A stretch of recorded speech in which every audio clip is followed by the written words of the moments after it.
Hi, I'm Claire Varley and welcome to EDFL Web TV. In this edition, we're previewing the AFL Victoria Metro Championships as the Essendon District Football League prepare to play the Southern Football League. To have a closer look at this game, let's throw to Pellizzeri and Adem Saricaoglu. So the focus now turns to the AFL Victoria Metro Championships, the EDFL up against the Southern Football League. Adam, I will unashamedly say that doing homework and research on the SFL team was pretty difficult, and I'm not going to stand here and pretend to be an expert on this side and weigh into things on minor information that I've been able to glean. So let's stick to the EDFL squad. What we've been told colloquially about the Southern Football League team is that they've gone for pace, they've gone for youth, and looking at their team, they've got about 5 or 6 players over 195 centimetres tall, so they will have some key pillars and some rucks in there ready to go. And the other thing we've taken away is that the vast majority of the squad come from the top 5 teams on their Division 1 ladder, and they've got about a dozen players from the 2 teams that played off in the grand final. So obviously the top end of the league has decided to commit for this one. Yeah, look, I saw the Southern Footy League play against the WRFL in last year's Interleague Championships, and yeah, they were obviously disappointed. They got rolled by the WRFL in the end, and it was a pretty similar side. Looking through the names that they have got, it was a fairly similar side to what they had last year. They obviously are a pretty young side, so we'll see how our boys match up against that this year. I know we're definitely a lot more experienced on paper. Now, the EDFL team, Adam, what do you make of it? Obviously, the league's best have put their hand up. Mick McGuan certainly reaching out and doing a power of work to get the squad together in training. Sponsors have come on board to give the Best Trainer Award thanks to Esker Grill, which is fantastic. And also Interleague sponsors getting on board to really support the program this year and make sure that the players are engaged and the coaching staff are all on the same page. It's been a really organised, well-drilled campaign. I guess it'll be judged on whether they win or lose, but what are your impressions there of the squad that the EDFL has picked?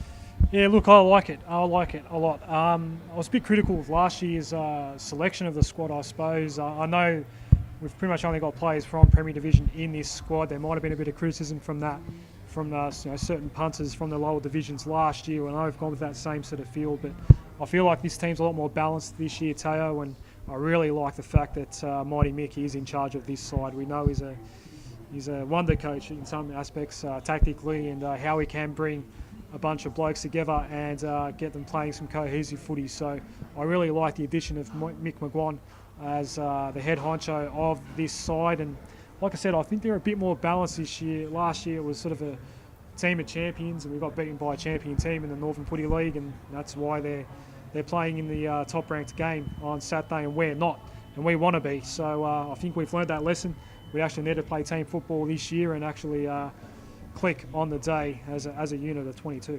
Now, assuming that they do make the final team, I think at the time of shooting we've still got about 27 to pick from, and we've got to get it down to 24 on match day. But assuming they're in the team, here are some of the guys to watch based on interleague training. Ash Arrowsmith off the half-back line, where he's been really good in training. Thomas Baravi from West Coburg, the David McWilliam medalist in Essendon Ford Division 1, rewarded with the opportunity to prove himself in interleague here. I'll be really interested to see how he goes, not just in this game, but throughout Premier season. He's got the potential to be a bit of a breakout player this year, so that'll be interesting. Kyle Reimers loves the attention and the big stage. Hopefully he can produce some of his best with a big bag of goals, but he's been putting his head down and putting in at training as well. Matt Knight, you and I both know what he's capable of on a big ground like Princess Park, and we've seen it at Windy Hill a bunch of times. And another one that I'm very interested to watch is Jake Pellizzeri from Pascoe Vale. Apparently he kicked a big bag in one of Pascoe Vale's pre-season games, and he's been at all the training sessions as well.